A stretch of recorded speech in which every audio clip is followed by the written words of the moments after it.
ایک مچھیرا جنگل میں گیا، مچھلی پکڑ کے لایا تالاب پر سے. اس نے مچھلی پکڑی. رہنے دو نہیں چل رہی.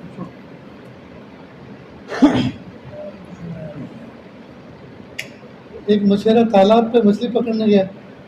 مچھلی تھی بڑی خوبصورت.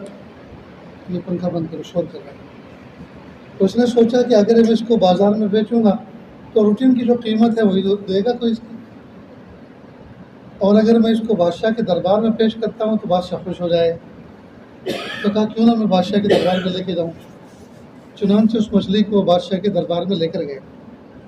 بادشاہ بڑا خوش ہوا اور کہا اس کو 10,000 درہم دے دو.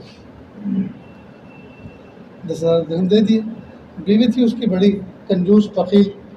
اس نے کہا کہ اسی طرح 10,000 اگر ایسے گئے گزرے لوگوں کو دیں گے تو ہم تو مٹی میں مل جائیں گے. تو کیا کروں؟ میں تو دے چکا. تو میں ترتیب بتاتی ہوں.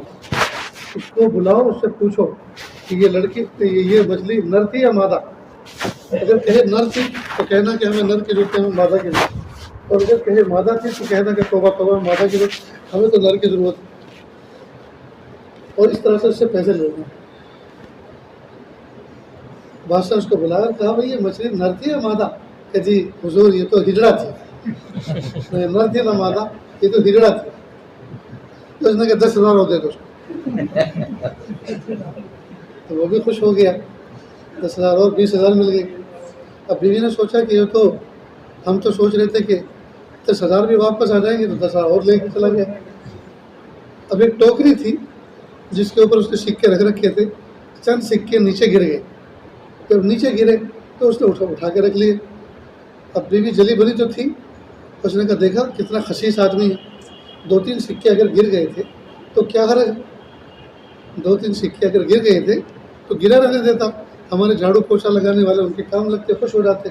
اس کے سر میں تو پہلے سے ڈھیر سارا خزانہ رکھا ہوا تھا. اسے بلاؤ، اگر اس کا معقول جواب نہ دے تو لے لو اس سے. پھر بلایا، کہا پھر بیٹا تو نے یہ سکے 2 دن گر گئے تو وہ بھی اٹھا کے رکھ لیے. کہ بادشاہ سلامت، سکوں کی مجھے ضرورت نہیں تھی، سکے سے تو آپ نے مجھے نہال کر دیا. بات در حقیقت یہ ہے ان سکوں پر آپ کا نام مبارک چھپا ہوا ہے اور وہ زمین پر گرے ہوئے اچھے نہیں لگ رہے تھے تو میں ان کو چوم کر پھر رکھ لیے. کہا 10,000 اور دے. اب 30,000 چلے گئے. بیوی نے سوچا اب چپ چاپ بیٹھنا بہتر ہے، ورنہ یہ تو 10,000 کا پڑھا پڑھ رکھا ہے اس نے، یہ دیتا رہے گا یہ لیتا رہے گا. تو اس کے بعد بادشاہ نے اعلان کروایا، منادی پٹوائی. اعلان کروایا کوئی بھی اپنی بیوی کی بات پہ عمل نہ کرے، ورنہ 30,000 تو جائیں گے، 40 بھی جا سکتے ہیں. یہ لطیفہ ہم نے بچپن میں جو پڑھا تھا، نر تھی یا مادہ، تو اس نے کہا ہجڑا تھی، بس اس پہ ہنسی آگے ختم ہو جاتی. حکایت لطیف میں یہ لطیفہ لکھا یہاں تک تھا، لیکن آگے 10 اور 20 اور پھر منادی یہ بات کا ہے. تو جس نے ہمیں، جس عالم نے، جو بزرگ ہیں انہوں نے سنایا تو کہا آپ نے وہ مشورے کا واقعہ نہیں سنا، تو اگر ہم آگے بڑھ کر وہ سنا دیتے کہ ہاں بات ختم تھی، لیکن وہ جو اس سے نتیجہ نکال کر اس موقع پر جو فٹ کرنا چاہ رہے تھے وہ تو ہم نکال سکتے، وہ تو نہیں کہہ سکتے تھے. اس لیے کبھی بھی کسی کی مجلس میں بیٹھو، کسی کی مجلس میں کوئی بات چل رہی ہو تو آدمی کو خاموش رہنا چاہیے اور ہمتن سننا چاہیے، اور اس طرح سننا چاہیے جیسے زندگی میں پہلی بار سن رہے ہیں. پتہ نہیں وہ اس سے کیا نتیجہ نکالے، پتہ نہیں وہ کیا جز نکال کر آپ کے سامنے پیش کرے جو زندگی کو سنوارنے والا ہے.